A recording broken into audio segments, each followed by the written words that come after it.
Warning: disturbing attempted essay is portrayed. If Tate wouldn't correct the insensitive jokes or put a stop to what he had allowed Chloe's brothers to say and do, even after Noah gave him every opportunity to make it right, then Noah would have his answer. Noah hadn't been looking for a dramatic apology or a public confrontation. He had simply wanted to see whether Tate would recognize the line that had been crossed and choose to do something about it. If Tate couldn't do even that, then his silence wasn't hesitation. It was a decision. And Noah would finally know where he stood. And if Tate told himself he would fix it later in private, Noah needed to know whether that was true. Because fixing something only when the person being hurt wasn't around wasn't really fixing it. If Tate was willing to laugh along with his friends while Noah stood there, then quietly apologizing afterward wouldn't change what happened. Noah wasn't looking for a perfect reaction. He was looking for a sign that Tate still cared enough to try. Noah's voice came out quiet. "Why are you acting like you don't know me?"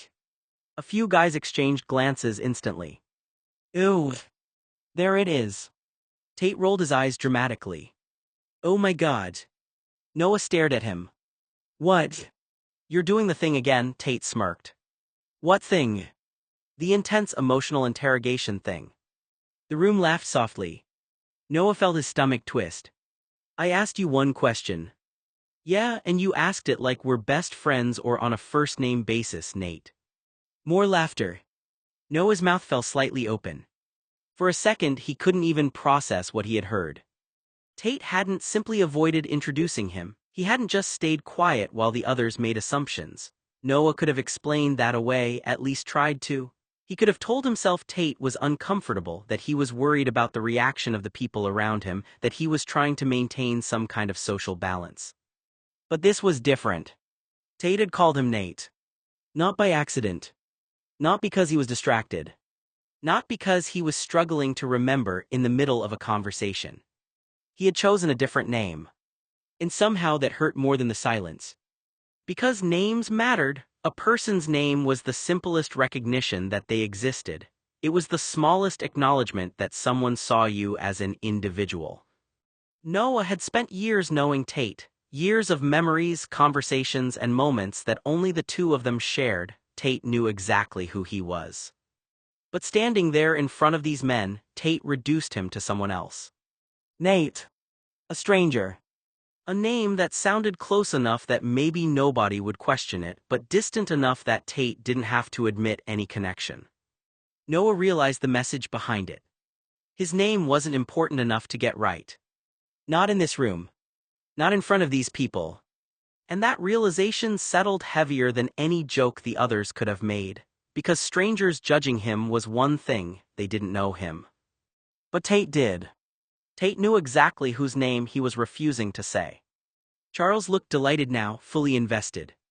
Wait, he interrupted. "You two know each other or live together."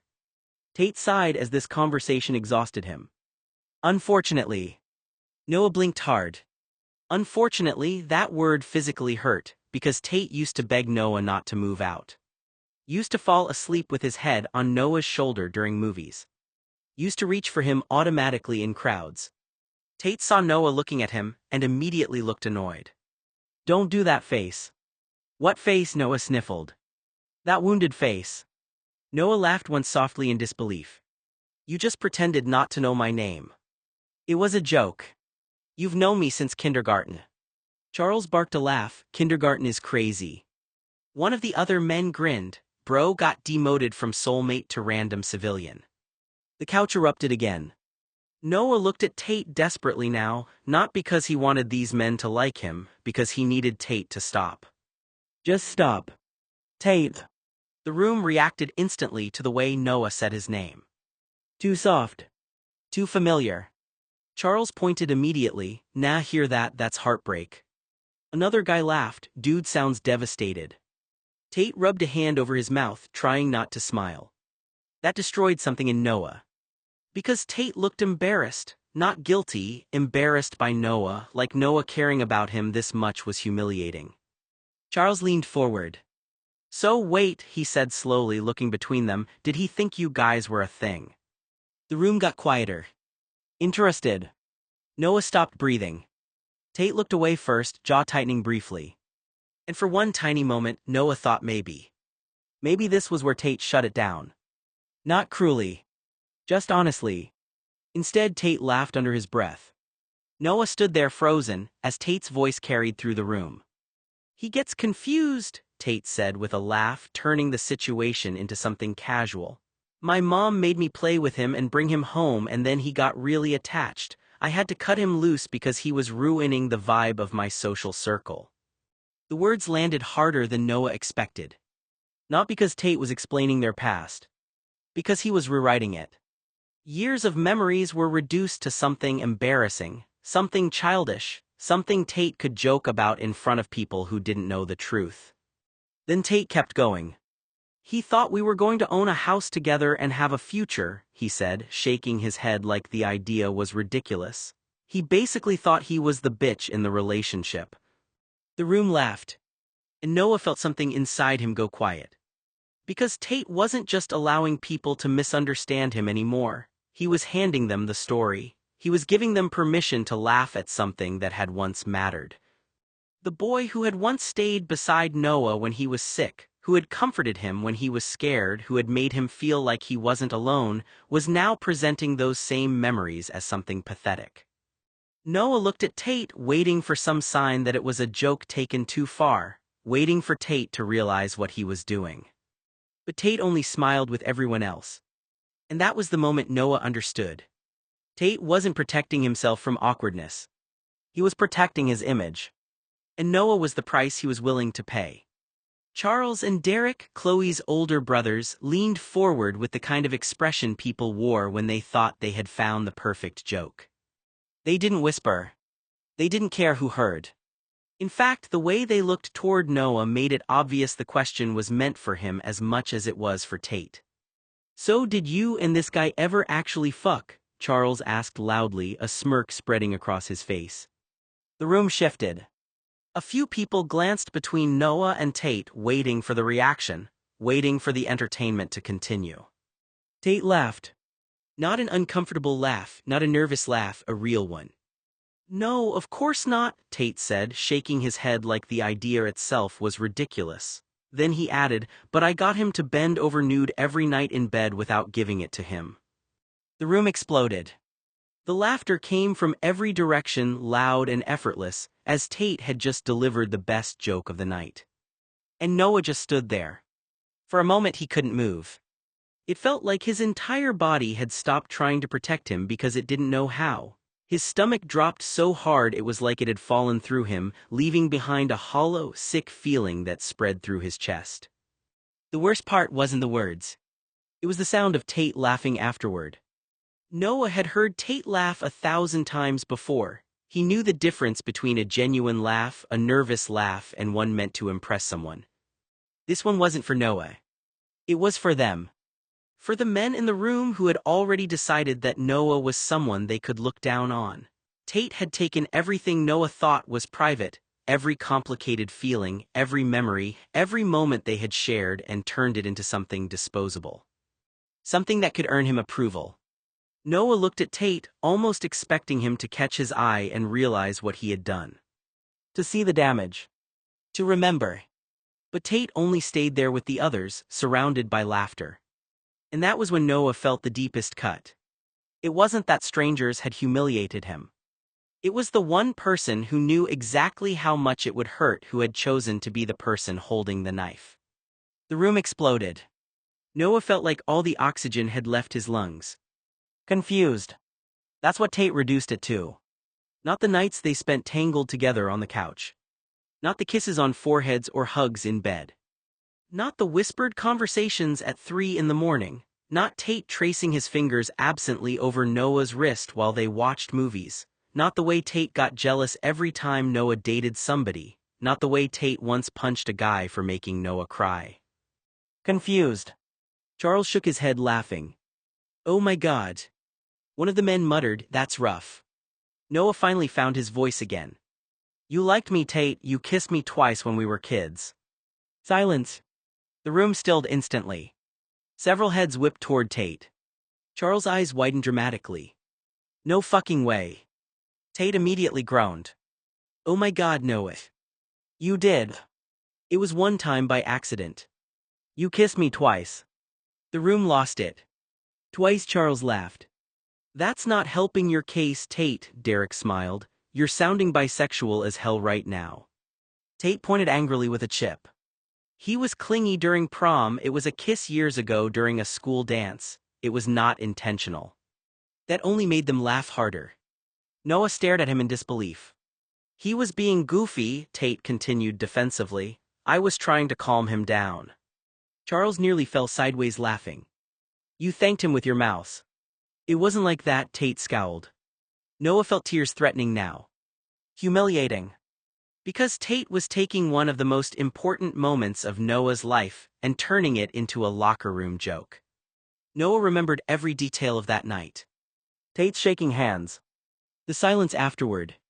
Tate was grinning while strangers mocked him for believing it meant something. Charles wiped his eyes. Nobody answered. And that silence answered everything. Noah's throat tightened painfully. Because Tate didn't deny it. Didn't defend him. Didn't say. It wasn't pity. Tate just sat there. Quiet. That hurt more than all the laughter combined. Charles looked back toward Noah, suddenly understanding the full situation. And somehow the understanding made his expression crueler. Oh, Charles said softly to joke at Noah's expense. Damn, you really loved him, Twink. The room quieted. Noah wished someone would kill him. Honestly. Truly. Because there was no surviving this kind of humiliation intact. Tate stood abruptly then, jaw tight now, like he was getting uncomfortable with how real this had become. All right, enough. Tate's voice cut through the laughter, but not in the way Noah had hoped. For one brief second, Noah wondered if this was finally the moment Tate was going to step in. The moment he would realize how far things had gone and put an end to it. But Tate wasn't looking at Noah. He was looking at the clock. We've already missed 15 minutes of the game, Tate said, sounding more annoyed about the delay than anything that had just happened. The other team is ahead and we missed two of the best scores. A few of the guys groaned, immediately shifting their attention back toward the game. Then Tate looked toward Noah. Get out of here, Noah, before you ruin the rest of the game. The words landed differently from the jokes. The jokes had been cruel, humiliating, and meant to make the room laugh. But this was Tate. This was the person Noah had been waiting for. The person Noah had given every excuse to, the person he had hoped would finally look at him and realize that something had gone wrong. Instead, Tate treated Noah's presence like the real problem. Not the comments. Not the humiliation. Not the way everyone had turned Noah into a target. The problem was that Noah was still standing there. And somehow that hurt worse. Because Tate had finally acknowledged him, he had said his name, but only to tell him to leave. Noah stood silently, feeling the last bit of hope he had been holding onto disappear. He had spent the entire night wondering if Tate was just afraid, if he was trapped by the expectations of the room, if there was some explanation that would make sense. But this wasn't fear. This was a choice. Tate had seen what was happening. He had heard every word. And when the moment came for him to decide whose side he was on, he chose the game. Tate wasn't finished. Even after telling Noah to leave, he had one more comment ready, one more thing to make sure everyone in the room understood where Tate wanted to stand. Get out of here, Tate said sharply, his eyes already moving back toward the massive television screen. I'm sick of you. Then he turned his attention back to the game as if Noah had never been there. As if the last few minutes hadn't happened. As if Noah wasn't standing a few feet away, feeling like the floor had disappeared beneath him. The other men immediately picked up on the tone. A few laughed, a few exchanged looks. The mood shifted from uncomfortable to entertained again because now they had something new to react to. Oh, he's in trouble, one of them said. No way, another laughed, he got busted. Noah's going to get it. The comments came easily, like this was just another joke they were all part of. And Noah stood there listening. That was the moment that made everything clear. They weren't worried about him, they weren't confused about the situation, they weren't accidentally being insensitive. They had decided Noah was the entertainment for the night. And Tate, the one person who could have stopped it with a single sentence, had chosen to sit back, laugh, and let them. Noah looked at the back of Tate's head as the game continued on the television, realizing that Tate was already moving on. The room had moved on. The only person still carrying the weight of what happened was Noah. Tate not defending Noah was unforgivable. The damage was already everywhere. Noah looked at Tate with wet eyes. "You let them laugh at me." Tate scoffed, immediately defensive now. "Oh my God, they're joking. You asked me what my name was. It wasn't serious, Noah. You called me a charity case, Tate." The room went quieter again. Tate looked irritated instead of remorseful. "You are being so dramatic right now." Noah stared at him for a long moment. And suddenly the humiliation cracked open into anger. 22 years of brotherhood reduced to a locker room. For 22 years Noah had loved him, protected him, chosen him. And Tate couldn't even offer him basic kindness in front of other men. Because being mistaken for loving Noah back terrified him more than hurting Noah ever would.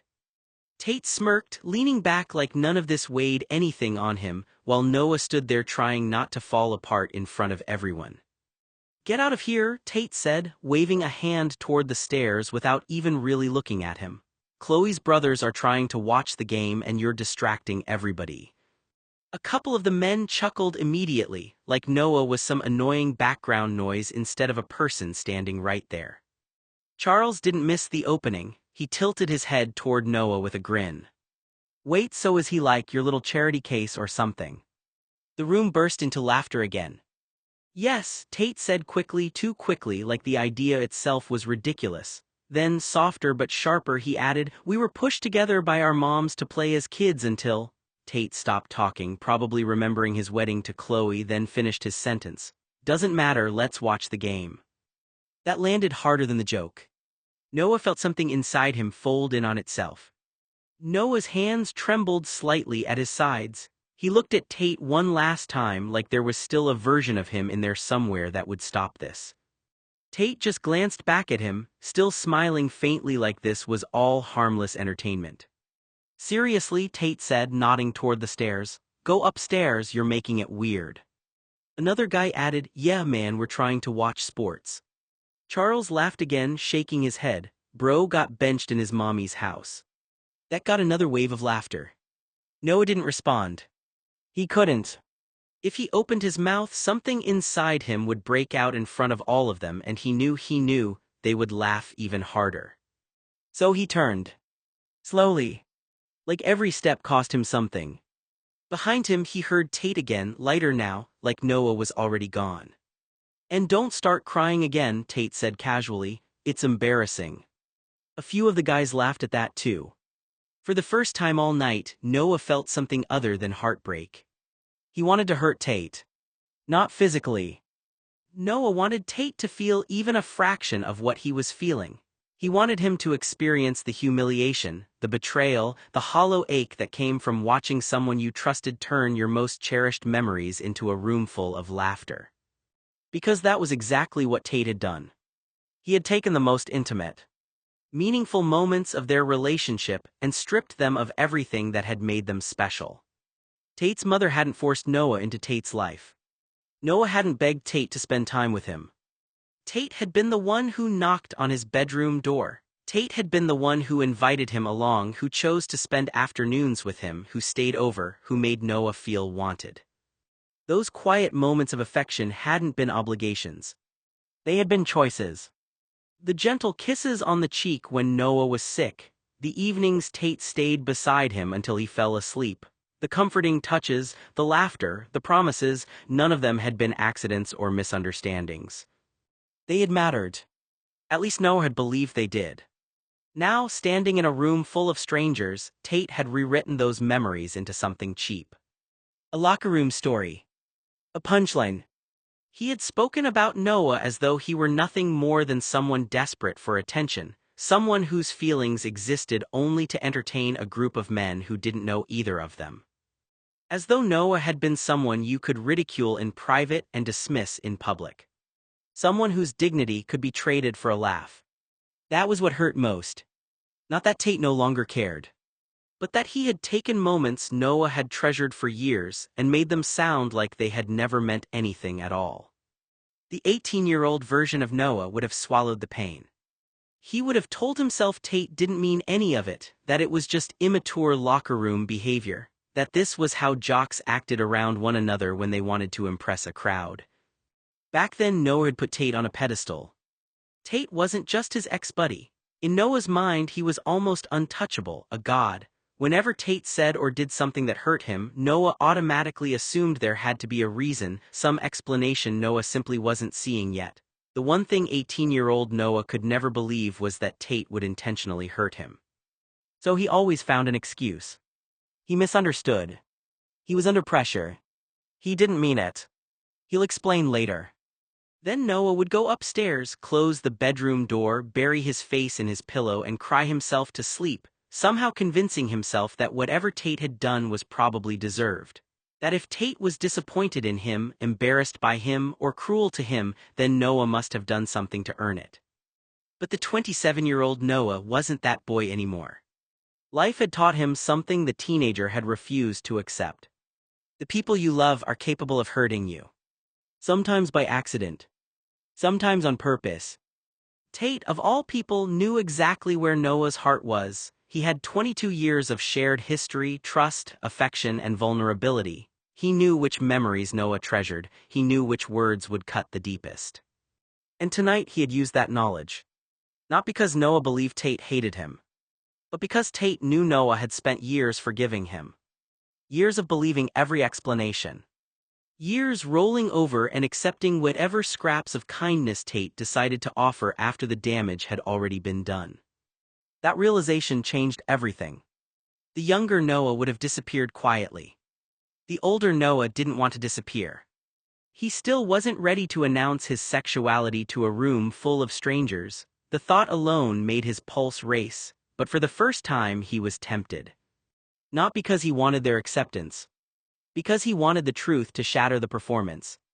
He imagined looking every one of them in the eye and saying enough to strip away the story Tate had been telling. Just enough to force Tate to confront the difference between the private history they had shared and the version he had sold to these men for a few laughs. The thought wasn't driven by revenge alone. It came from a place much deeper. If Tate was willing to make Noah into a joke, then maybe the truth deserved to be heard. Maybe, for once, Noah didn't have to be the only one carrying the weight of their history. Noah stood perfectly still. The laughter around him faded into the background as another thought, one he had never seriously entertained before, crept into the front of his mind. He could tell Tate. Not because he wanted acceptance. Not because he thought it would repair anything between them. But because, for one brief moment, Noah wanted Tate to hurt the way he was hurting. For 9 years after meeting Mark and accepting his own orientation, Noah had guarded the truth about his sexuality from Tate. It had become second nature, carefully choosing his words, redirecting conversations, swallowing confessions that never made it past his lips. Tonight, after everything that had happened, that secret suddenly felt heavy.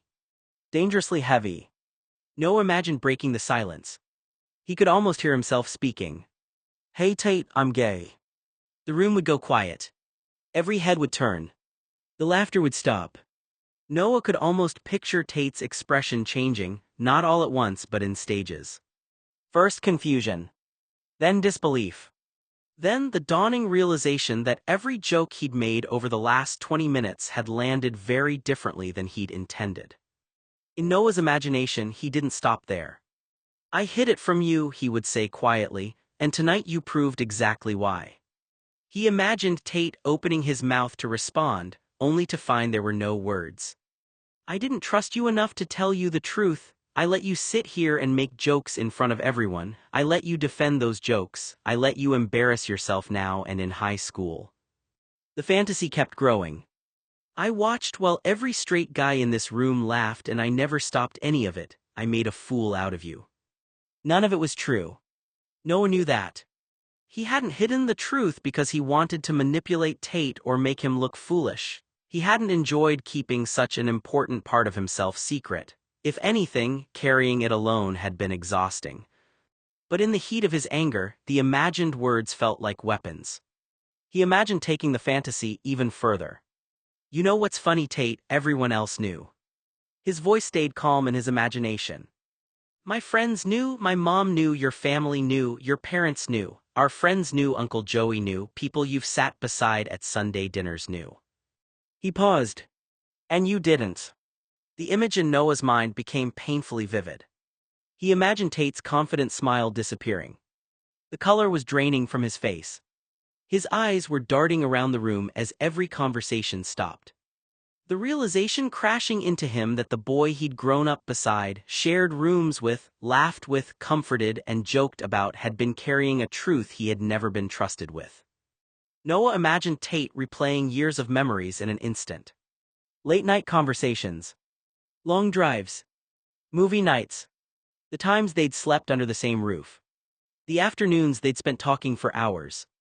Every moment suddenly looks different through a new lens. He imagined Tate asking himself the question that would haunt him. "Why didn't he tell me?" And Noah imagined answering with brutal simplicity. "Because I never believed you were safe enough to know." In Noah's imagination, those words hit harder than any insult ever could. Not because they accused Tate of being hateful. Because they accused him of being untrustworthy. Noah pictured Tate looking genuinely wounded for the first time all evening. The confidence is gone.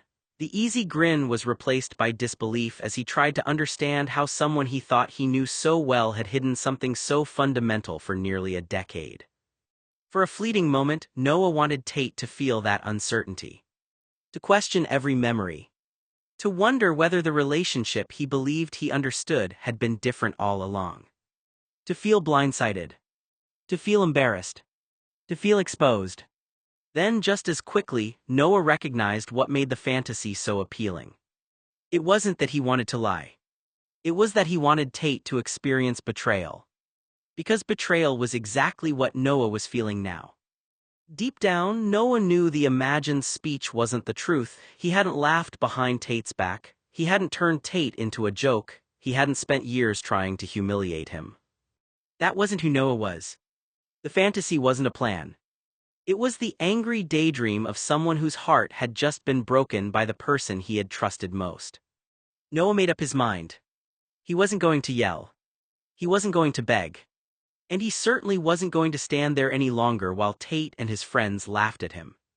Instead, he was going to do the one thing he knew had always been capable of shutting Tate up. He had only done it once before. It had been years ago, just before they left for Brown. Noah still remembered the look on Tate's face afterward, that rare moment when the blonde had absolutely nothing to say. For someone as quick-witted and outspoken as Tate, being rendered speechless was almost unheard of. Noah could still hear Talia's laughter afterward. She had laughed so hard she nearly cried, teasing Tate for days because Noah had managed to leave him standing there without a comeback. Even Tate had eventually admitted defeat. The memory flashed through Noah's mind now, and for the first time all evening his heartbeat slowed. He didn't need to match their cruelty. He just needed to remind Tate that, every once in a while, Noah knew exactly how to take the wind out of his sails. Only this time. There was an audience. Nearly 24 people. Every one of them was watching the television, chatting between plays, grabbing handfuls of chips and candy without paying much attention to the quiet blonde standing by himself. Noah drifted toward the coffee table without drawing attention to himself.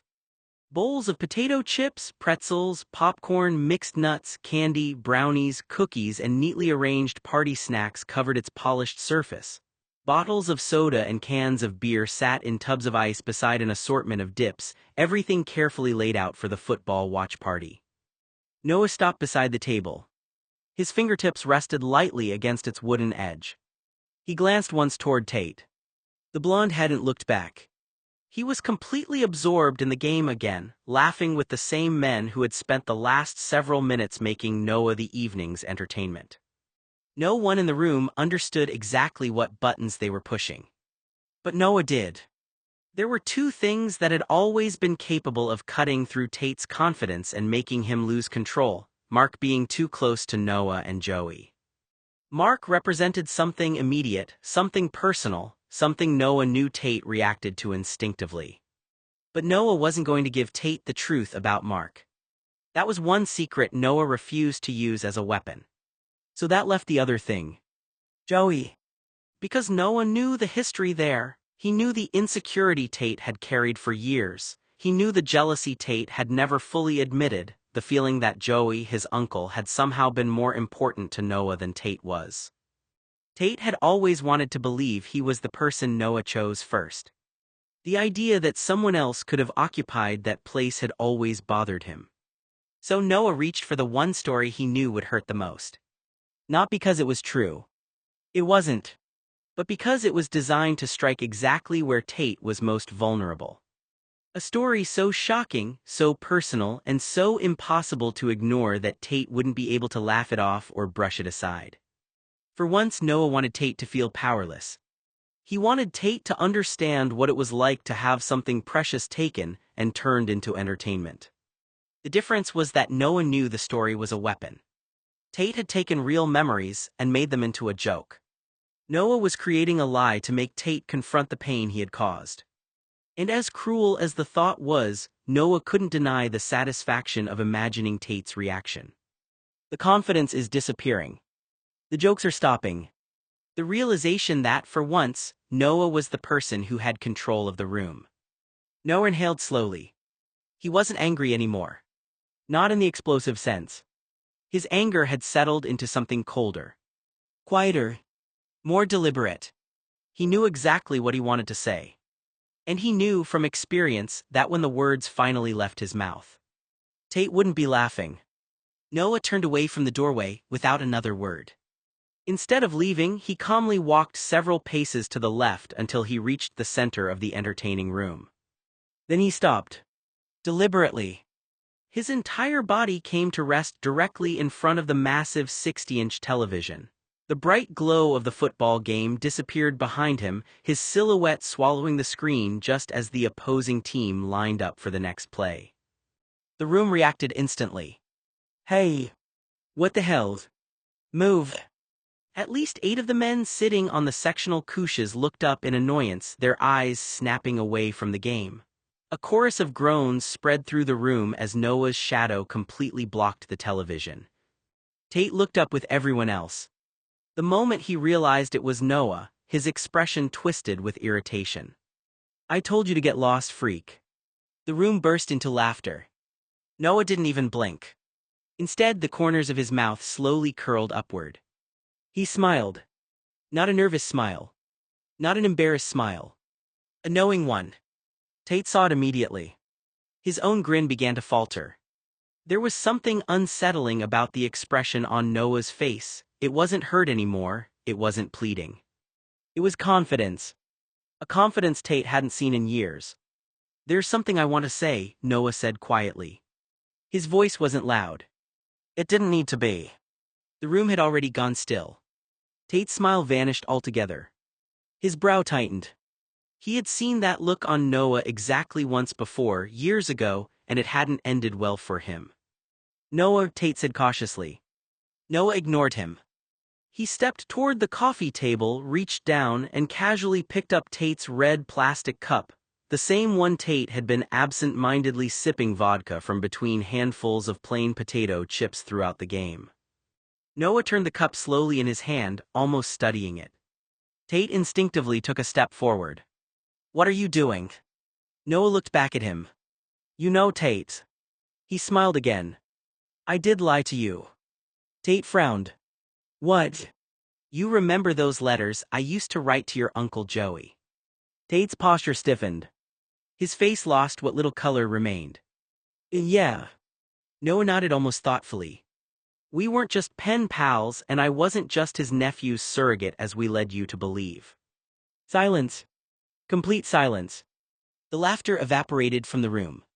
Tate stared at Noah, waiting for him to grin and admit it was another joke. Instead, Noah continued smiling. I figured you would have guessed the truth after everything that happened with Linus. Tate's stomach seemed to drop. Noah, he said again, this time barely above a whisper. Noah held Tate's gaze. Joey and I were lovers. Tate's eyes were huge, open in shock at what Noah had said.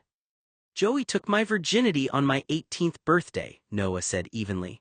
That girl I told you I was meeting the night I left my birthday party early, that was the lie. While you spent the entire evening driving around looking for me, Joey and I were laughing together about you in a hotel a few miles from your house. Tate's face drained of color. Noah. When Joey was out of state, we'd write letters. Whenever he came back into town, we'd meet up, fuck, and laugh at how blind you were. Afterwards, we'd sit around comparing notes, how well he knew you as your uncle and how well I knew you as your buddy. Noah's eyes never left Tate's. So, all those years you were jealous that he was more important to me. He shrugged. You were right. The words landed like a punch. I thought you would have figured it out by now. Joey and I were lovers until the day he died. Joey came from Arizona to Los Angeles to see me once before he died. That's why he drove to my ramble. He came on your birthday to see me. You unfortunately came back too soon. He was kissing me when you walked in the front door. Luckily, you didn't see anything.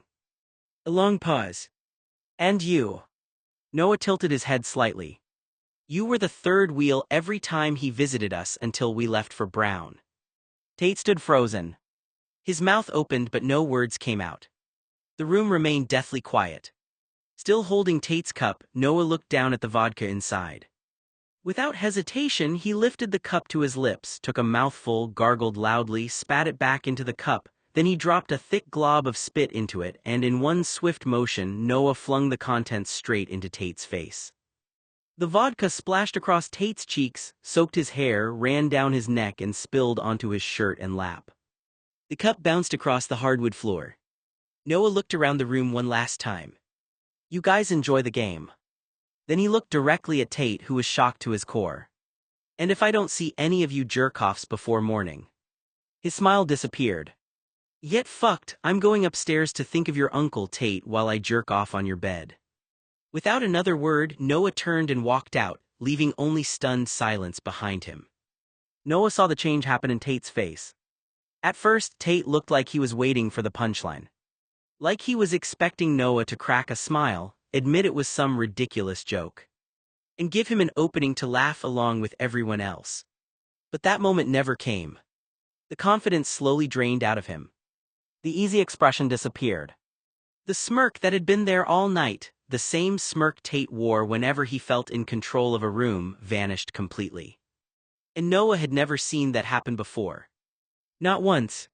Noah saw it all cross Tate's face. Not just anger. Not just disbelief. Something far more devastating. Humiliation. Shock. Betrayal. And underneath it all, the sudden fear of consequences. For someone like Tate, reputation had always been part of his armor. He had spent years building an image of himself, confident, admired, untouchable. He was the person other people wanted to stand beside, the person who seemed like he always knew exactly what he was doing. But now Noah watched that image fracture. Because Tate wasn't only processing the story itself.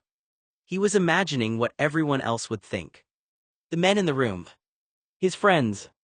The people whose opinions mattered to him.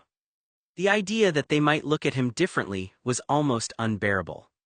In Tate's world, perception mattered, being respected mattered, being seen as someone who had control over his own life mattered. And Noah could see the thoughts racing through his mind. How could this have happened without me knowing? How did everyone else know before me? What does this make me look like? The cruelest part was that Noah knew exactly why the story had worked. Tate had always been confident in his ability to read people. He believed he noticed everything. He believed he understood every relationship around him. So the possibility that he had completely missed something for years would have been devastating. Noah watched Tate stand there frozen, and for a moment, he saw something beneath all the confidence. Not the popular guy. Not the person everyone admired. Just Tate. The person who hated feeling foolish. The person who hated losing control. And Noah knew that was why the lie had cut so deeply. It wasn't only about jealousy. It was about Tate believing, even for a moment, that he had been the last person to understand something happening right in front of him. The room had gone quiet. Nobody was laughing anymore. Nobody knew what to say. And Noah realized that, for the first time all night, Tate was experiencing what Noah had been feeling from the beginning. Powerless. Exposed. Alone in a crowded room. Tate had always been the person who could recover, the person who could turn embarrassment into a joke before anyone else had time to react, the person who could walk into a room and make everyone believe he belonged there. He was the person the other men admired, the person they copied, the person they wanted to be around because Tate always seemed untouchable. But now he looked shaken. Not angry. Not amused. Shaken. Because the story Noah had created struck at the exact place Tate was most vulnerable, the fear that he had never been as important as he thought he was. The idea that two people he trusted could have shared something without him knowing had completely broken through the image he had built of himself. To Tate, it wasn't just a shocking accusation. It was humiliation. It was the possibility that while he thought he was the person everyone looked up to, he had been the last person to understand what was happening around him. The room that had been full of laughter only moments before had gone silent. No one knew what to say. They were used to Tate controlling the atmosphere, they were used to him being the center of attention. But now everyone was watching him lose that control. And no one noticed something else. For once, Tate wasn't looking at him like he was a problem to solve or a joke to make. He was looking at Noah like he was someone capable of hurting him. That realization should have satisfied Noah. Instead, it only made the anger and sadness inside him feel heavier. Because Noah knew this wasn't the truth. He knew the story was a weapon. He knew he had created it because he wanted Tate to feel the same kind of betrayal he had been carrying. Still, watching Tate's face fall reminded him of how much power they had always had over each other. Noah lifted both hands, giving Tate one final gesture before turning away. He didn't wait for a response. He didn't wait for Tate to follow. He simply walked upstairs. It was the first time since Noah had left the Blue Mansion and fled from him that he had seen Tate completely stripped of his usual confidence.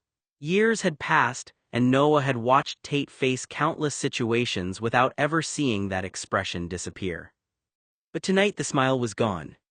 Noah walked upstairs, leaving the jocks downstairs to finish their game in peace.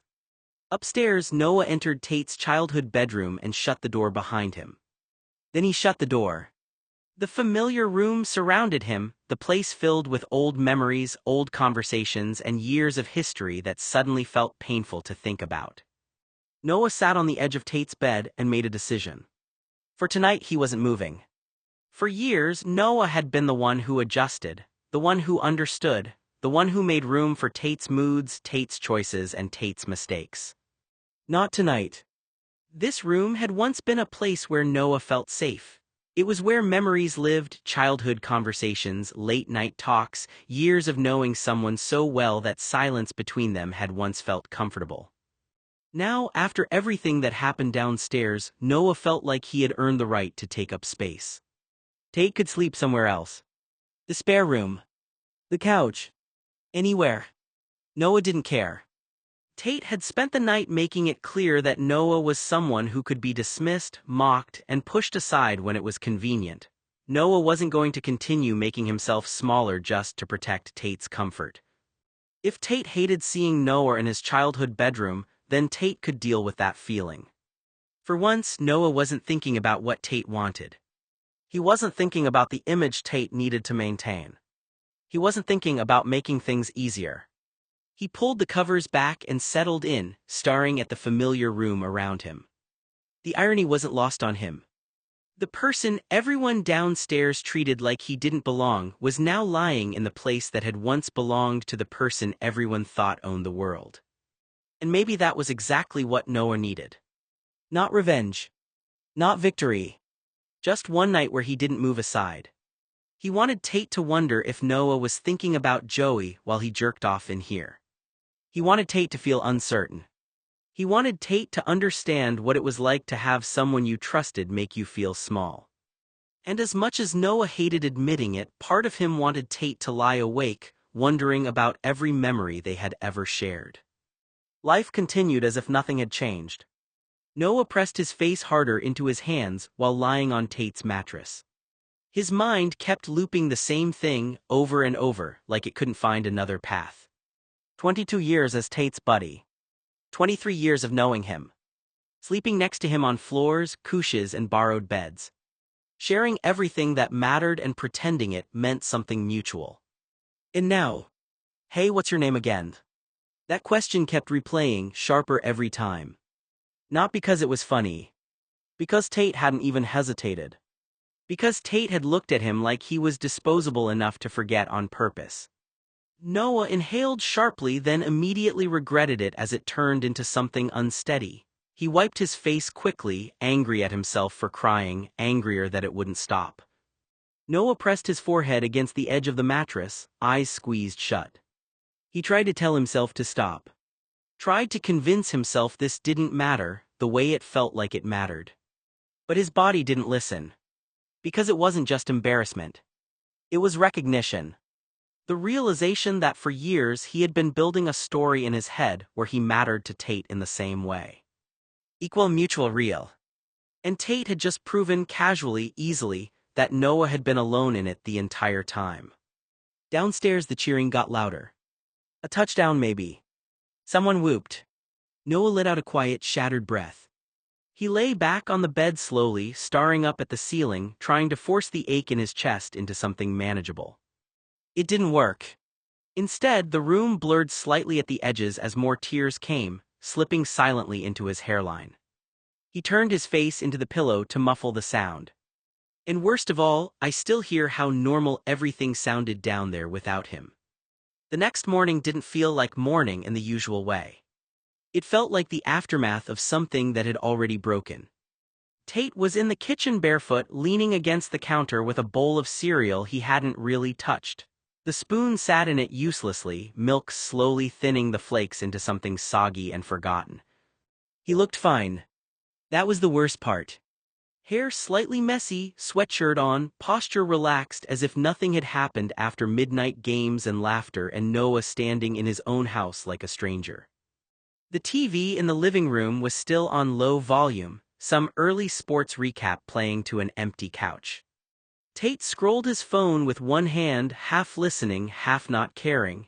He walked over to the TV and stared at the team kicking a soccer ball. The first time Noah caught Tate's eyes, he expected something. Anger. A confrontation. A sarcastic remark. Anything.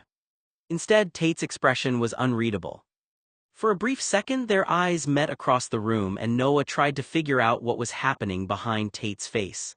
But Tate gave him nothing. No reaction, no clue whether he was furious, hurt, confused, or simply pretending none of it had happened. Then Tate looked away. Back toward the television. Like Noah wasn't there. Like the entire conversation from the night before, the accusation, the shock, the chaos, had been something he could simply put aside and move past. Noah wondered if that was Tate's response to the bomb he had dropped. Maybe ignoring him was easier than acknowledging it.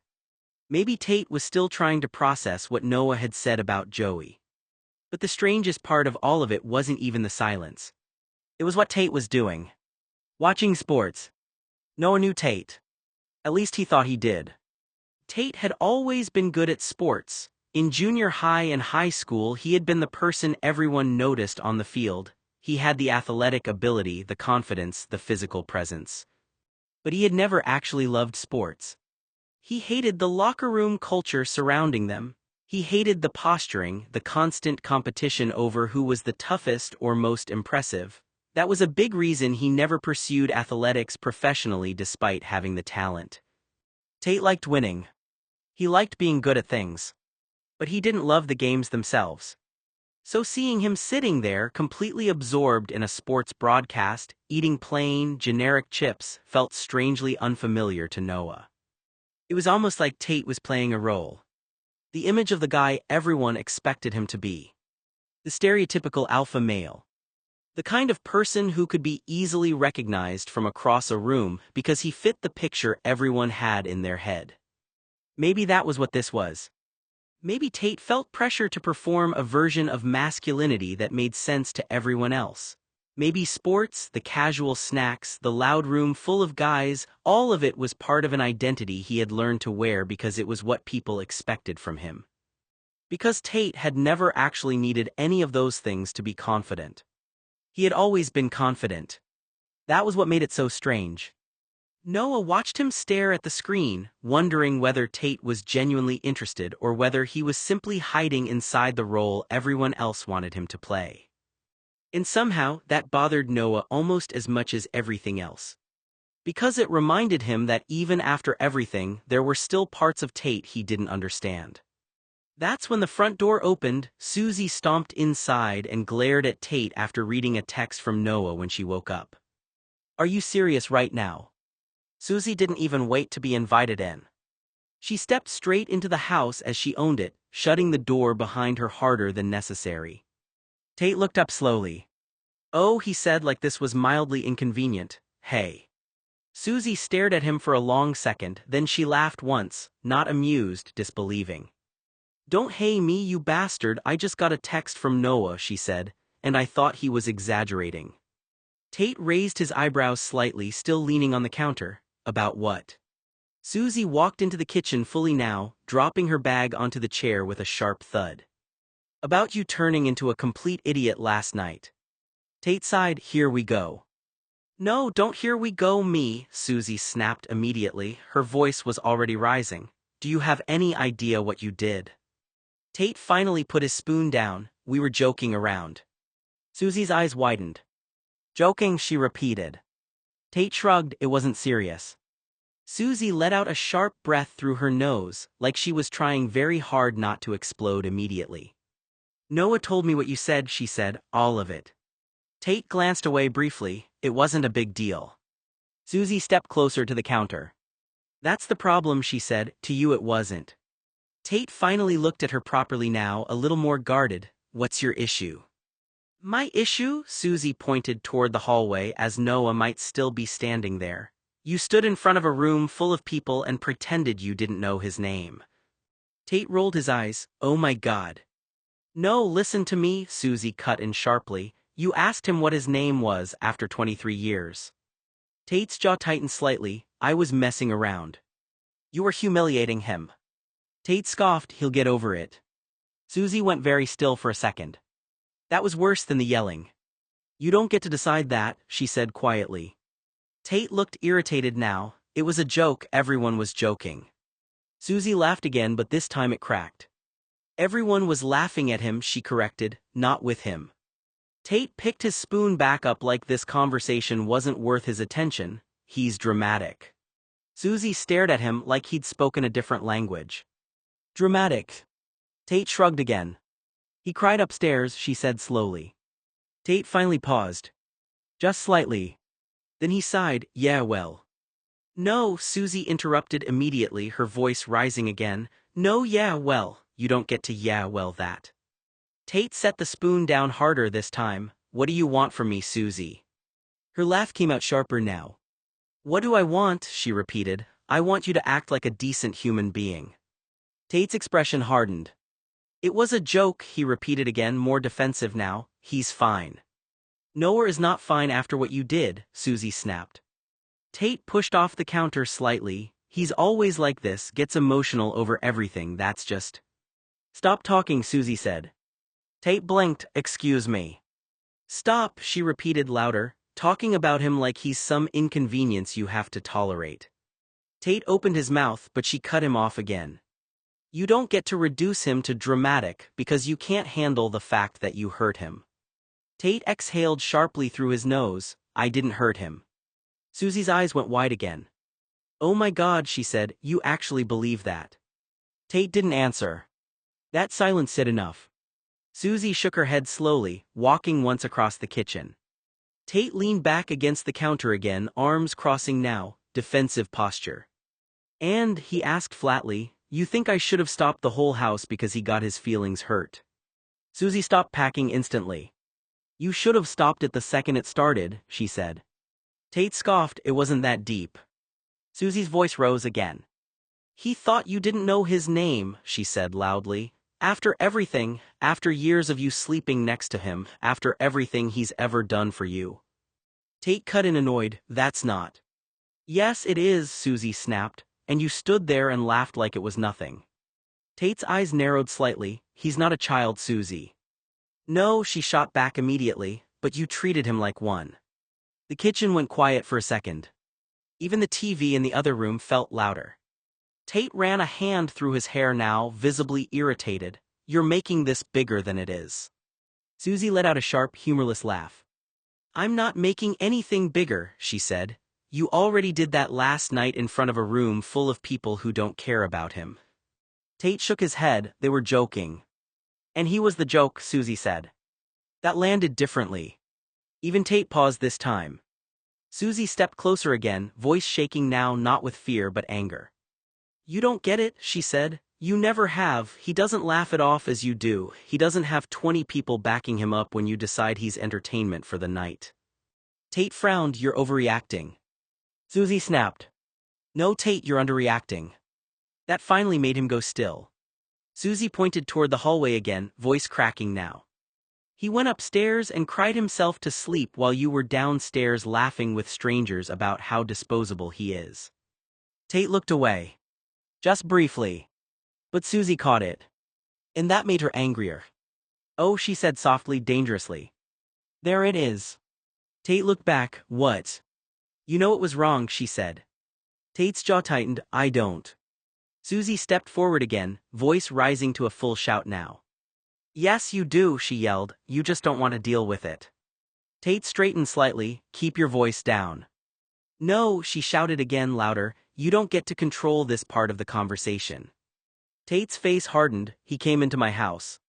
And watched you humiliate someone who's been loyal to you for over 2 decades, she cut in. So don't you dare act like I'm the problem here. The kitchen echoed with silence after that. Tate stared at her, jaw clenched. Susie's breathing was uneven now, but she didn't look away. Finally Tate spoke quieter. He'll get over it. That was it. Something in Susie snapped completely. You are unbelievable, she said, voice shaking again but louder. He doesn't get over being treated like he means nothing to you. He doesn't just reset because you decide it was funny. Tate opened his mouth again, but she wasn't done. You think people are laughing with you, she said. They're laughing at him and you let them. You sat there and let them tear him apart while you smiled. Tate's voice sharpened. He's not a victim. Susie stepped forward until she was right in front of him. No, she said quietly now, deadly calm. He's your problem. You brought that blonde little boy home from preschool in 1972 and he became your responsibility and your privilege. Last night you treated him like something you buy and return later. That silenced him. Susie shook her head, backing away slightly now, disgust clear in her expression. I don't even recognize you right now, she said, and I hope to God he stops recognizing this new you too. Tate didn't respond. And for the first time since last night, the house felt completely still. Tate exhaled through his nose like the entire conversation was starting to feel repetitive. Susie was still standing in his kitchen, arms rigid at her sides, eyes locked on him like she was trying to figure out when he had become someone she didn't recognize. He leaned back against the counter again, trying to settle into that casual posture he always used when he didn't want to deal with something serious. You're acting like I committed a crime, he said flatly. Susie let out a short, disbelieving laugh. Are you hearing yourself right now? Tate shrugged. It was a bunch of guys joking around. That's not what I asked, she shot back. I asked why you participated. Tate rolled his eyes slightly. Oh my God, he muttered. Susie stepped closer again, voice sharpening. No, seriously, why did you sit there and let them humiliate him? Tate pushed off the counter a little defensive now. I didn't let anything happen, it was just... He gestured vaguely. A room full of straight guys, he said like that explained everything. You know how it is, testosterone, locker room humor, whatever. Susie blinked. Then blinked again. Then slowly shook her head. You're blaming testosterone. Tate shrugged again. I'm saying it wasn't that deep. Susie stared at him like she was trying not to explode on the spot. It wasn't that deep to you, she corrected sharply, because you weren't the one being laughed at. Tate sighed, visibly annoyed now. Nobody was attacking him. Susie's voice rose immediately. They were laughing at him. Tate cut in quickly. He's sensitive, he takes everything personally. That sentence hit the air like gasoline. Susie went still for half a second. Then her expression changed completely. "Oh my God," she said quietly, "you actually believe that?" Tate waved a hand dismissively. "I'm just saying he needs thicker skin." Susie laughed again, but this time there was no humor in it at all. "Thicker skin," she repeated. "He was sitting in his own house while you pretended not to know his name." Tate groaned. It was a joke.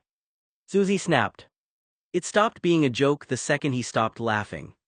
Tate frowned, irritation sharpening his voice. Nobody made him stay in the room. Susie pointed toward the hallway again. "He didn't have to stay," she said. "He stayed because you were in it." That landed harder than anything else so far. Tate hesitated for a fraction of a second. Then he shrugged again, like it didn't matter. "He'll get over it," he said again. Susie's eyes widened in disbelief. "That's your defense?" she asked. Tate crossed his arms. "What do you want me to do, apologize for a joke?" "Yes," Susie said immediately. Tate scoffed. It wasn't that serious. Susie stepped forward again, voice rising. "You don't get to decide what's serious for him." Tate's jaw tightened. "He's overreacting." Susie's voice cracked into something louder now. "No, Tate, you are underreacting to how badly you hurt him." That shut him up for a second. The kitchen felt smaller suddenly. Tate ran a hand through his hair again, clearly trying to regain control of the situation. "Look," he said, shifting his tone into something more dismissive. "It was a bunch of guys hanging out, that's it. You weren't there, you don't get it." Susie stared at him. "I don't need to be there," she said slowly. "I know what it looks like when someone is being used as entertainment."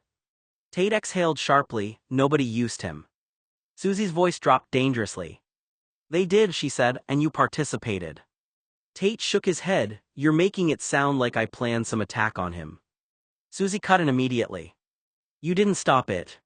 Tate threw his hands up slightly, because it wasn't a big deal. Susie stepped closer again. "That's your problem," she said. "You keep minimizing it because it makes you uncomfortable to admit you were cruel." Tate's face tightened. "I wasn't cruel." Susie laughed again, sharper now. "You asked him what his name was," she said, "in front of people who already don't respect him after 23 years of knowing him." Tate frowned. It was a bit. Susie's voice rose again instantly.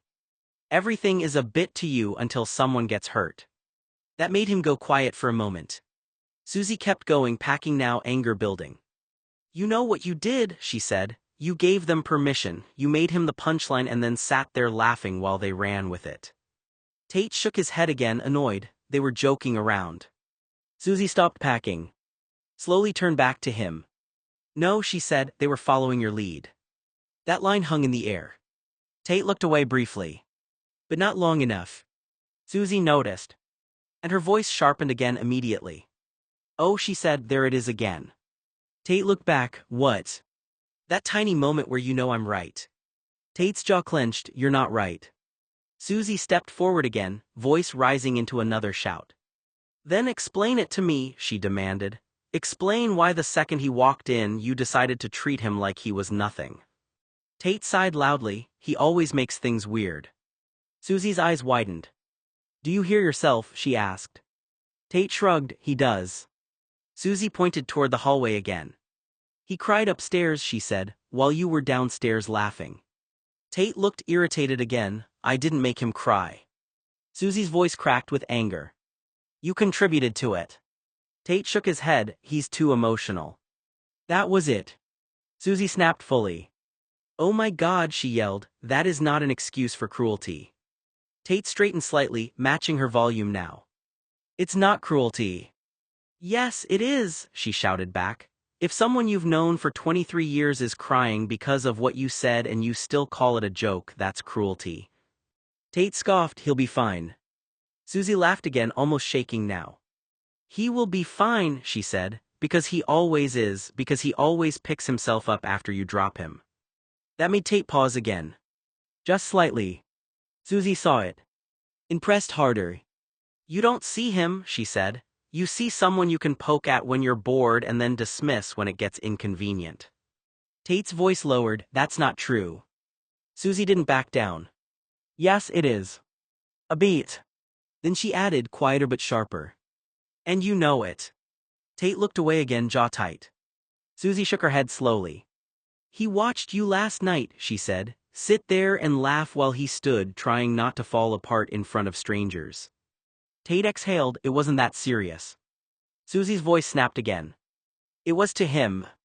Tate frowned, he needs to stop acting like everything is about him. That sentence hit like a slap. Susie went still. Then she laughed once again, but it was hollow. Oh wow, she said quietly, you really don't hear yourself at all, do you? Tate crossed his arms tighter, I'm done with this conversation. Susie stepped forward immediately. No. You don't get to walk away from this, she said, not after last night. Tate sighed loudly again, it's overdramatic. Susie's voice rose again. You don't get to decide that either. Tate looked at her, annoyed now. What do you want from me, Susie? She stared at him for a long moment. Then said very clearly, I want you to stop pretending you didn't know exactly what you were doing. That silenced him. For a second, just a second, the mask slipped. Then Tate scoffed again. I was messing around, he said, that's it. Susie shook her head slowly. You're not going to admit it, she said quietly, because if you do, you'd have to admit what that makes you. Tate didn't answer. And that was the ugliest answer of all. The kitchen had been simmering in tension for so long it almost felt physical, like the air itself had thickened, refusing to move. Susie was still standing near the counter, arms folded tightly across her chest, eyes locked on Tate like she was waiting for him to finally become someone else. Tate, meanwhile, leaned back against the counter with that same stubborn posture, half defensive, half bored, like this entire conversation was something happening at him rather than about him. Neither of them noticed the footsteps at first. Not until Noah appeared in the doorway. He stopped immediately. The moment he saw them, he hesitated as if his body wasn't sure it was allowed to enter the room. He looked worse than he had the night before. Not dramatically different, just quieter. Eyes slightly puffy, face washed but still pale in a way that suggested he hadn't really slept, shoulders drawn inward like he was trying to take up less space in a house that already felt too big for him. For a second nobody spoke. The only sound was the faint hum of the refrigerator. Then Susie saw him properly. Her expression shifted instantly. Hey, she said softly, stepping toward him a little. Noah. Noah didn't respond right away. His eyes flicked briefly to Tate, then back to the floor. I didn't know you were still here, he said quietly. Tate didn't answer immediately either. He just looked at Noah. For a moment, something unreadable passed across his face, something that might have been discomfort if it had lasted long enough to matter. But then it was gone. Susie turned sharply toward Tate. That's enough, she said. Tate exhaled, what now? Susie pointed directly at him. You're going to apologize. Tate blinked, for what? Noah flinched slightly at that, barely visible, but Susie caught it. For last night, she said sharply, for everything you said, for what you let happen. Tate gave a short laugh, like she'd suggested something ridiculous. Oh my God, he muttered, we're still on this. Susie's voice rose immediately. Yes, we are still on this. Tate pushed off the counter slightly, it was a joke. Susie cut him off, it wasn't funny to him. Tate's jaw tightened, he's the one who takes everything personally. Noah looked down at his hands. That sentence hit him anyway. Susie saw it and snapped. Stop talking about him like he's a problem you have to manage, she said. Apologize. Tate looked at her for a long second. Then at Noah. Then back at Susie. He sighed like he was being asked to do something deeply inconvenient. Fine, he said flatly.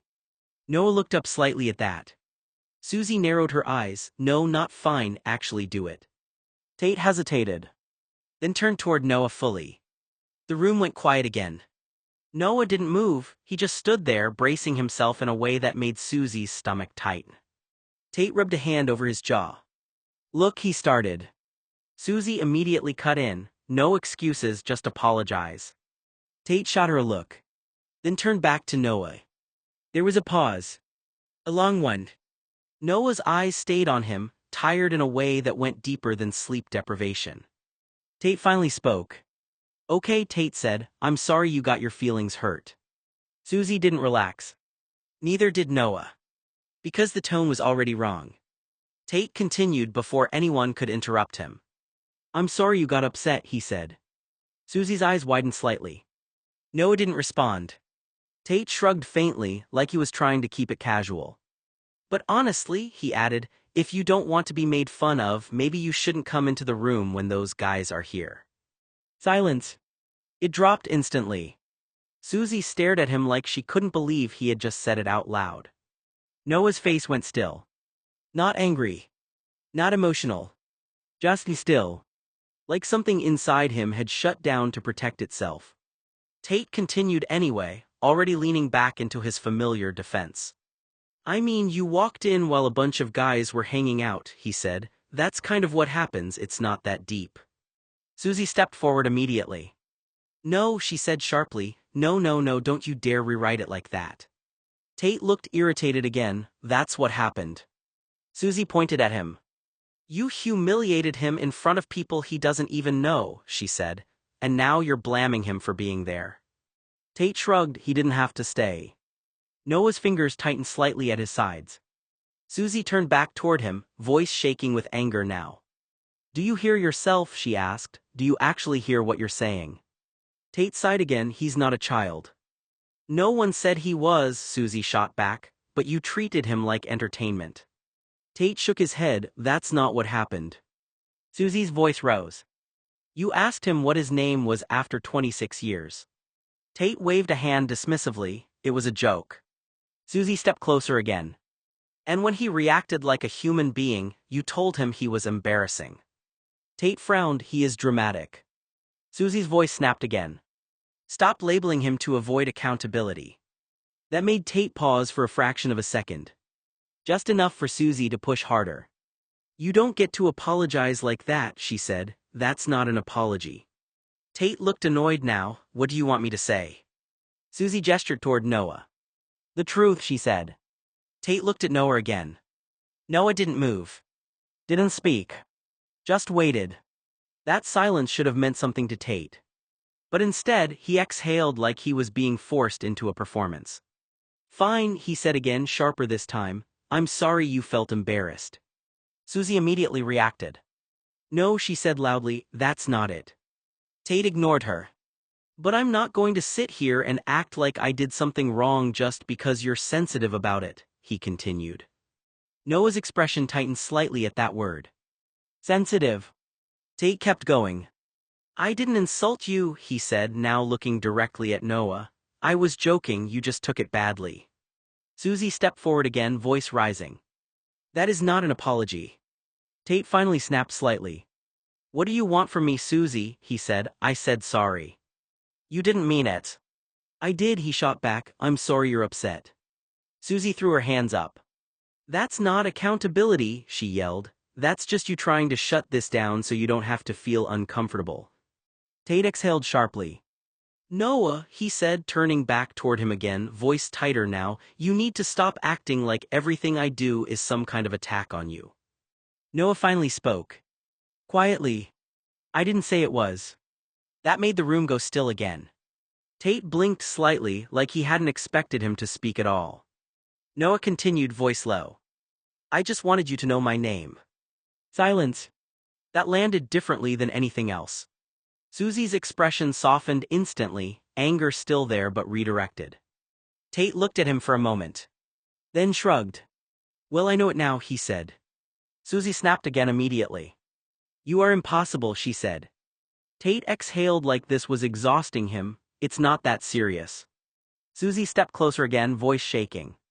It is serious to him, she said, and you don't get to decide it isn't. Tate looked at her, then back at Noah. Then shrugged again. I'm done with this, he said. And just like that, he turned slightly away, reaching for his phone on the counter like the conversation had ended because he said so. Noah stood there in silence. Susie looked between them both, her frustration turning into something sharper, more helpless. And Tate, still refusing to look at either of them properly anymore, acted like the entire thing was already over. That night, Noah lay back on the bed staring at the water-stained ceiling. The mattress was lumpy, the pillow too thin, the sheets smelling of fabric softener that didn't quite cover the mustiness. He was exhausted, emotionally, physically, spiritually drained, and sleep was pulling at him like a tide. The next evening, Chloe's brothers were back at the house. Their voices carried through the walls before Noah even saw them. The same loud confidence, the same easy laughter. They had settled in like nothing had happened, watching another soccer game in the entertainment room as if the previous night had just been another joke that everyone had already moved past. Noah stayed upstairs. He had no desire to walk into that room again. Not after the way they had looked at him before. Not after the way they had treated him like a source of entertainment instead of a person. He wasn't going to volunteer to be the target again. He would rather sleep. At least upstairs he could have some peace. The irony wasn't lost on him. This was once the house where Noah had always believed Tate would be the person who noticed when something was wrong. The person who would step in. The person who would make sure Noah wasn't left alone to deal with people who crossed a line. But Noah didn't believe that anymore. That version of Tate felt like someone from another lifetime. Now, if Chloe's brothers made another comment, Noah expected Tate to do what he had already done. Stay quiet. Laugh along. Or maybe even retaliate. Especially after Susie had come by earlier that day and forced Tate into giving what was, at best, a rushed and incomplete apology. Noah could imagine Tate's frustration. Being told he had to apologize. Being made to acknowledge something he probably didn't want to confront. And Noah knew Tate well enough to understand that sometimes when Tate felt cornered, he looked for somewhere else to put that frustration. Noah didn't want to be there when that happened. So he stayed upstairs, away from the noise, away from the jokes, away from the room where he had learned that being loved by someone didn't always mean being protected by them. Downstairs the game continued. Upstairs, Noah pulled the covers over himself and closed his eyes. For once he chose not to wait and see if Tate would come through. He had already seen the answer. He didn't bother undressing. He just kicked off his shoes, pulled the thin duvet over himself and let his eyes drift closed. Maybe when he woke up, this weekend would be over. Maybe he'd find the courage to leave before Talia and the rest of their family returned from the Hilton. Maybe he'd finally learn to stop loving a boy who had never loved him back. Noah honestly felt like the real Tate had disappeared years ago. The thought was irrational, but somehow it was easier to believe than the alternative. Maybe aliens had abducted the real Tate. Maybe they had taken the person Noah knew, the person who used to sit beside him when he was sick, the person who would stay awake just to make sure Noah was okay, the person who never hesitated to step between him and anything that scared him, and replaced him with someone who looked exactly the same but felt like a stranger. Because whoever was downstairs wasn't Tate. Not the Tate Noah remembered.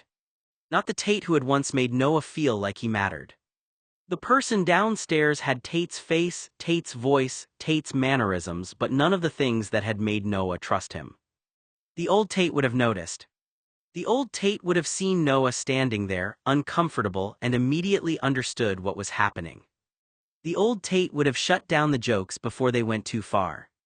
Noah had believed for years that Tate's protective instinct toward him was something permanent, something unshakable.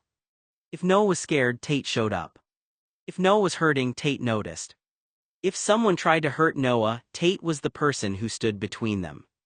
That was the Tate Noah had carried in his memory. But the person downstairs had proven something different. Again and again.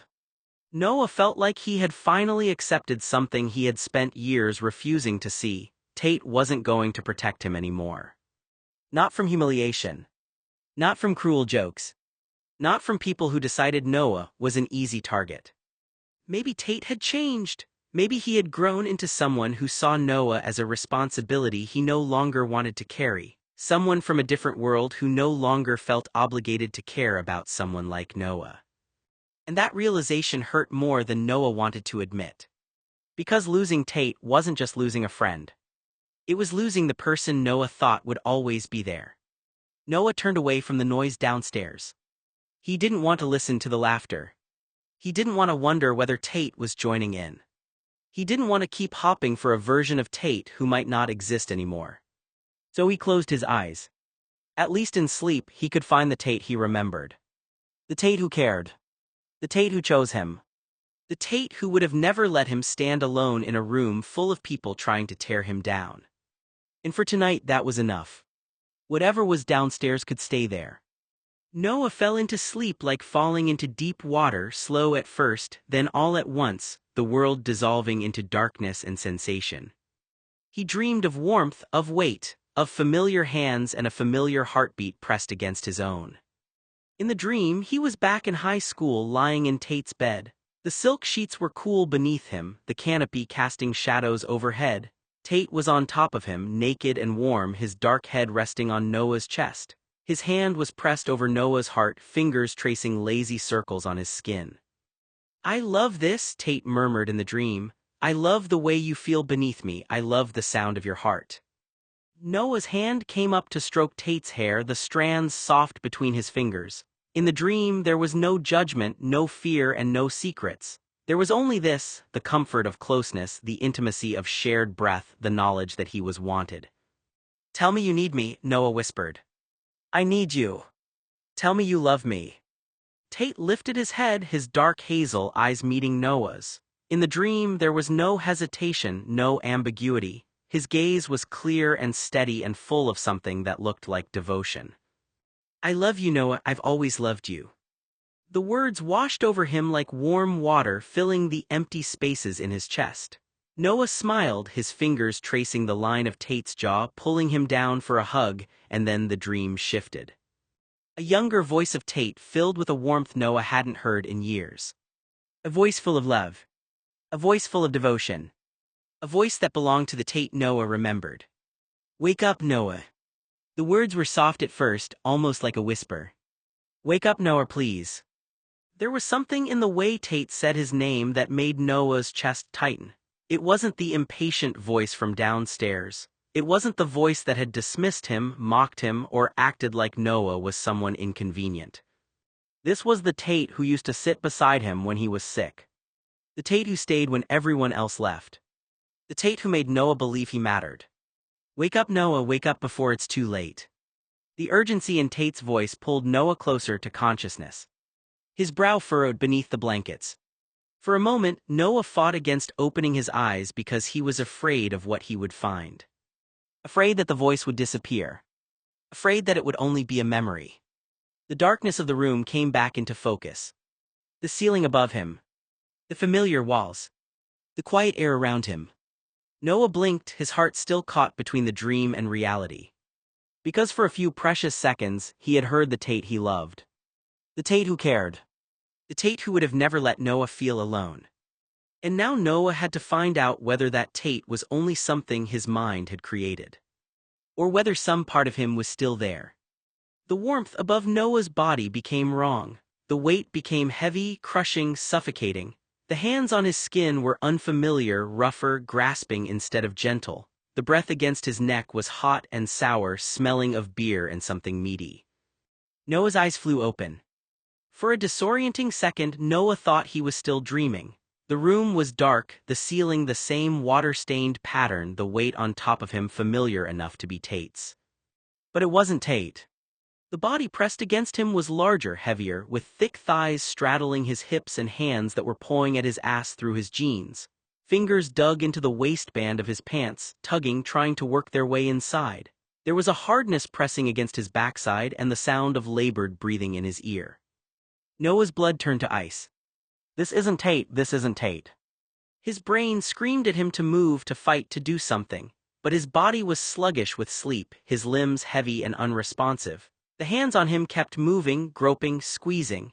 One hand found its way between his legs, cupping his dick through the denim, and a low, approving grunt sounded behind him. "Nice." A voice slurred, "Real nice, been wantin' this all night." Noah's voice finally found him, "Get off me." He bucked his hips, trying to throw the person off, but the body on top of him was too big, too heavy. He managed to twist his upper body, catching a glimpse of a broad shoulder, a thick neck, a familiar build. One of Chloe's brothers, he couldn't tell which one in the dark, but it didn't matter. They were all the same, entitled, drunk, dangerous. "Shut up," the man grunted, his hand clamping over Noah's mouth. "Don't make a sound." The man leaned down, his voice dropping into a cold whisper beside Noah's ear. "You really think you can humiliate a straight man like Tate and walk away? You think you can embarrass someone everyone looks up to and there won't be consequences? I'm going to show you what happens when you think you can challenge people like him. The words carried a cruel certainty, meant to intimidate Noah and remind him that the people around Tate believed power belonged to them. The man leaned close, his presence deliberately invasive, using the threat of Tate's mother as another way to try to intimidate Noah. "Since Tate's too afraid of his mommy to teach you a lesson," he whispered cruelly, "I guess I'm going to have to." The words weren't a joke. They were meant to make Noah feel small, to remind him that this man believed he had the power to decide what happened to him. "I'm going to straighten you out, gay boy." Noah felt the disgust behind the words immediately. It wasn't about Tate anymore. It wasn't about the argument or the game or the humiliation from the night before. It was someone using Tate's name, Tate's reputation, and Tate's family to justify treating Noah like he was less than human. And that realization cut deeper than the insult itself. Noah bit down hard on the asshole's fingers. The man yelped, pulling his hand back, and Noah used the moment of surprise to thrash, to kick, to scream. "Get off me, help, someone help." The man's hand came back, this time fisting in Noah's hair, yanking his head back. "I said shut up, you little fag." Noah screamed again, louder this time, putting every ounce of terror and rage into the sound. "Help me," Noah's voice broke through the room, raw and terrified. "God help me, help anyone." The words came out as a desperate cry, not planned, not controlled. Fear had taken over completely, leaving him reaching for anyone who might hear him. His voice carried through the house, cutting through the noise downstairs. The man laughed, his words thick and slurred, the alcohol making him bolder than he would have been otherwise. "I always like my girls to have a little fight in them." Noah didn't even process the insult fully. He was too focused on getting someone to hear him. "Help me," he cried again, his voice shaking. "Someone help me." The sound of his own fear filled the room.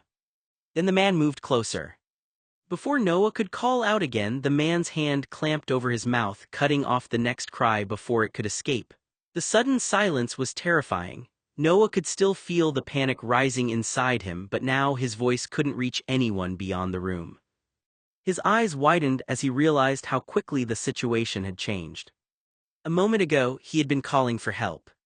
Now he was depending on someone else to notice. The man's smug expression only made the fear worse. He seemed convinced he had control, convinced that Noah's voice no longer mattered. Noah struggled to breathe through the panic, his mind racing. Someone has to hear. Someone has to come. But the house felt impossibly far away. The laughter downstairs, the television, the voices of people who should have been close enough to notice, all of it suddenly felt distant. And the thought that hurt the most came crashing in. Tate wasn't coming. The person Noah had spent years believing would always show up for him wasn't there. For the first time, Noah stopped expecting rescue from the person he had always trusted most. He just hoped someone, anyone, would hear him. The man's confidence came from believing Noah had nowhere to go. "Hold still," he said, his voice thick with alcohol and arrogance. "You're going to love it." The words made Noah's entire body tense. There was no joking anymore, no argument, no performance for an audience. This was different. This was someone who believed he had control. "Maybe when I'm done," the man continued, "I'll come back in a few hours. Maybe I'll ask Tate to join me. Maybe he'll want a turn." The cruelty of dragging Tate's name into it made Noah's stomach twist. For a moment, Noah wasn't thinking about the fight downstairs or the lies he had told or the anger he carried. He was thinking about getting away. He tried to move, tried to put distance between himself and the man, but the man reacted quickly, stopping him before he could reach the door. Panic surged through Noah. He tried to call out again, hoping someone, anyone, would hear him. But the house felt impossibly far away. The noise downstairs continued, the television and voices blending together into a reminder that people were nearby, and yet somehow he felt completely alone.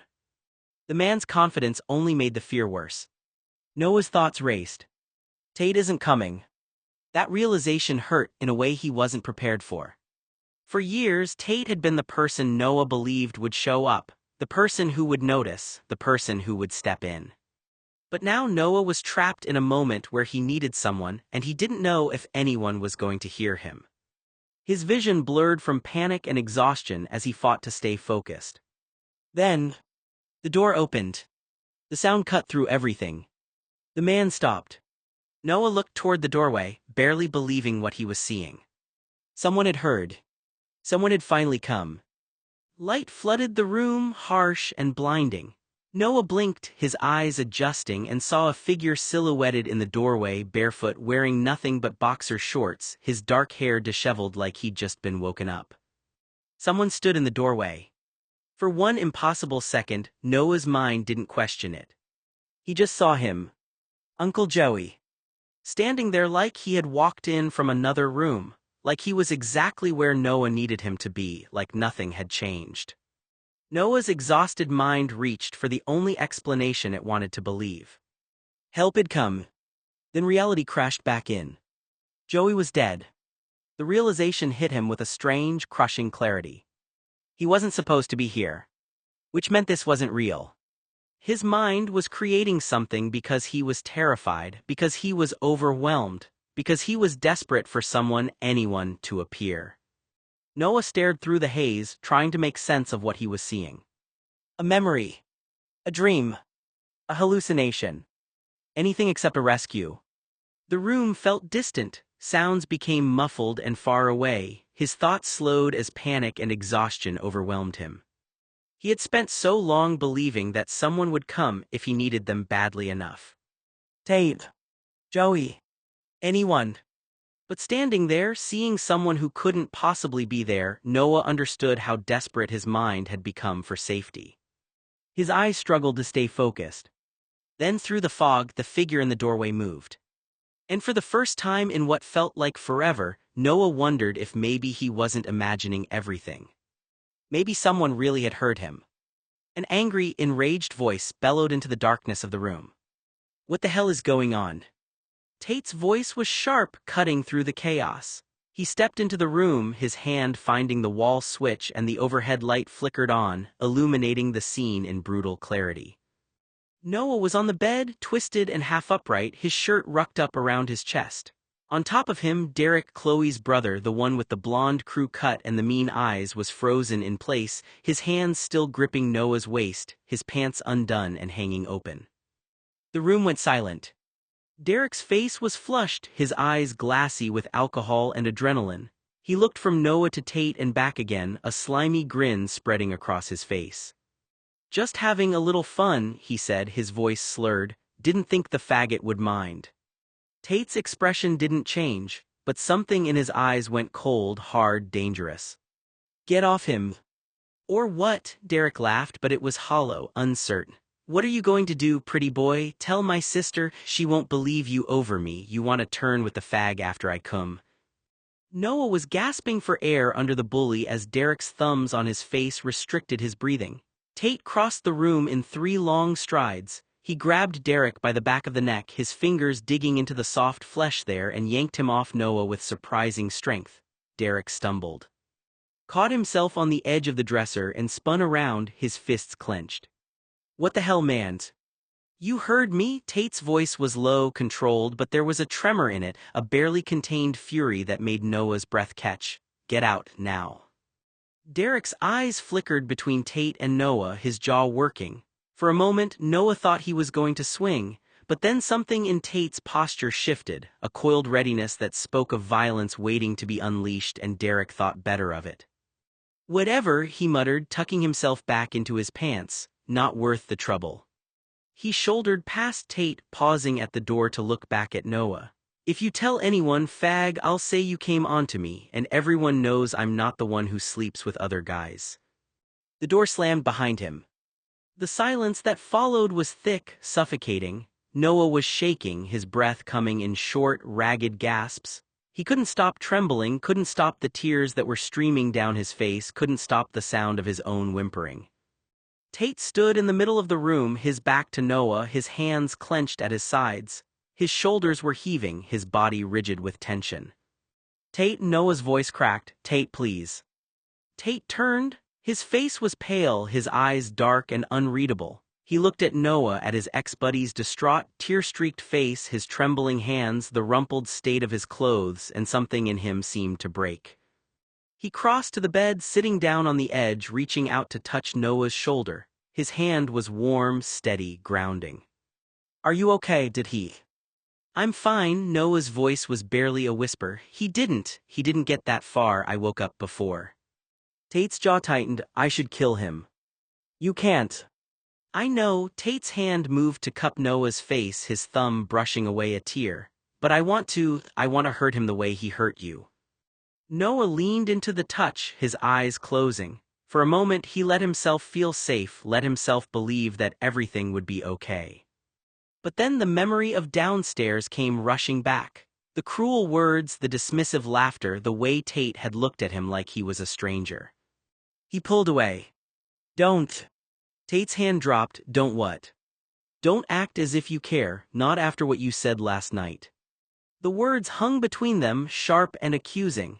Tate's expression flickered, guilt and shame flashing across his features before he schooled them back into neutrality. Noah's voice rose, cracking with emotion. "You acted like you didn't know me. You said I was Talia's charity case and son. You had to make me feel like I was nothing. You don't understand."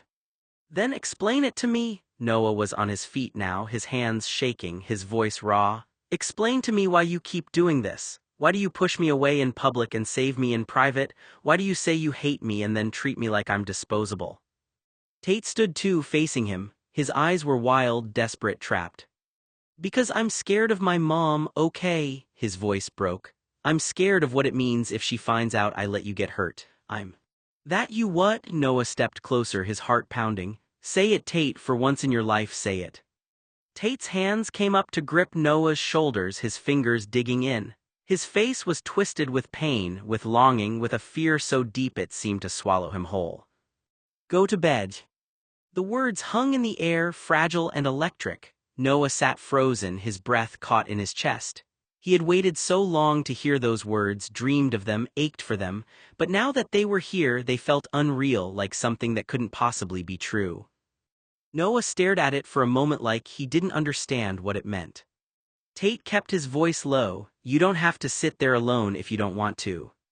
That was all it took. Noah moved. It wasn't graceful, it wasn't steady. He climbed onto the bed like someone trying to escape his own skin, and once he was close enough, he hesitated for just a fraction of a second before settling himself against Tate's chest. The moment he made contact, everything in him seemed to break open at once. A sharp breath left him. Then another. And then the shaking started, deep, uncontrollable tremors running through his whole body like the fear had nowhere else to go now that the danger was gone. Tate froze for half a second, instinct kicking in, unsure what was allowed. Then he moved. Slowly, carefully, he lifted a hand and placed it on Noah's hair. Not forceful. Just there. A steadying presence. Noah's forehead pressed harder into his chest like he was trying to anchor himself to something real. His grip tightened slightly on Tate's shirt, not enough to hurt, just enough to confirm Tate was still there. "I keep thinking he will come back," Noah whispered. Tate's hand stilled for a second. "Derek?" he asked quietly. Noah nodded once, small and tense. The name hung in the air like a shadow that hadn't fully left yet. Tate's jaw tightened but his voice stayed controlled. "He's not here." "I know," Noah said quickly, but it didn't sound like belief. It sounded like something he was repeating to himself in hopes it would eventually stick. His breathing stuttered again. Tate adjusted slightly so Noah was more fully supported against him, his hand resuming slow, repetitive strokes through Noah's hair. Not rushed, not performative, just consistent. "I've got you," Tate said quietly. Noah let out a shaky laugh that turned into something closer to a sob. "You didn't earlier," he whispered, not accusing, just exhausted. Tate didn't defend himself. He couldn't. Instead, he said the only honest thing he had left. "I know." A long pause. Then softer, "But I'm here now." Noah didn't respond right away. His body still trembled, but the intensity of it started to shift, like the fear was slowly burning itself down now that it had somewhere to land. Tate kept his hand moving through Noah's hair. In and out, slow rhythm, a reminder that nothing was moving too fast anymore. "I can't," Noah started, then stopped. Tate waited. No pressure to finish it. Noah swallowed hard against his chest. I can't do that again, he said finally. I can't feel like I'm alone in a house where someone can just come back. Tate's hand tightened slightly, not in grip but in focus. I won't let him near you, he said. Noah shook his head faintly. That's not what I mean. Tate went quiet, waiting again. Noah exhaled shakily. I mean, I can't feel like I don't matter to you 1 second and then you're the only thing holding me together the next. That landed harder than anything else had that night. Tate's hand stopped for a moment, then resumed slower now. Why are you so mean to me? Noah's voice barely came out above a whisper. The anger he had been holding onto for hours had disappeared, replaced by something much smaller and more painful.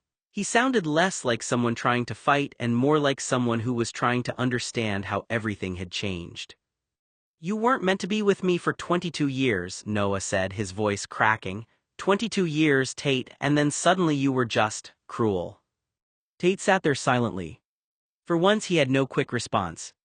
No joke. No defense. No explanation that could make the last day disappear. Noah looked down at his hands, still trying to process that someone had actually come, that someone had heard him. I honestly didn't think you would save me. The words hit Tate harder than any accusation Noah had made downstairs. Because Tate realized Noah wasn't talking about tonight alone. He was talking about everything.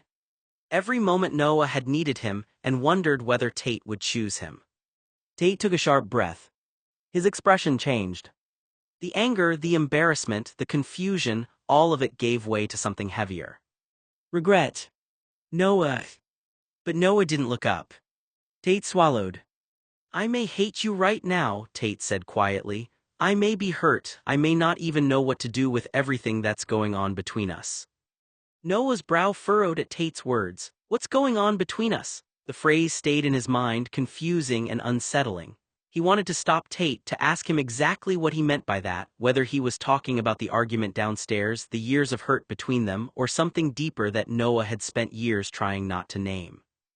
His mouth opened slightly, ready to ask, but Tate kept talking before Noah could get the words out, leaving Noah silent as he listened, trying to understand what Tate was really saying. Tate paused. But I would never let something like that happen to anyone.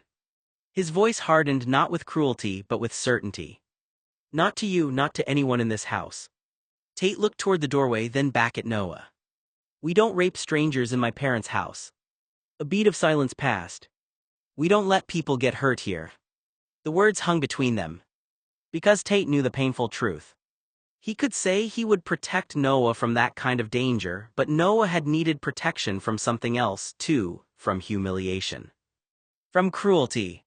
From being made to feel like he didn't matter, and that was the part Tate still had to face.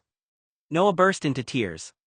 The anger that had kept him standing all night finally gave way, leaving behind only pain. The anger that had kept him standing all night finally gave way, leaving behind only pain. You were just as mean as Derek, Noah choked out, just in different ways, words cut through Tate. Noah, would you actually? Noah couldn't finish, his voice broke as he collapsed against Tate's chest, crying so hard the rest of the sentence disappeared. Tate stood there stunned, feeling the weight of what Noah was saying without hearing the words. Noah tried again. Would you have actually done? Again he stopped. Tate's expression tightened. Noah, don't. There was something in his voice now, not anger, not hate, but fear of where the conversation was going. No, Tate said quietly. But Noah pulled back, his face wet with tears, looking up at him.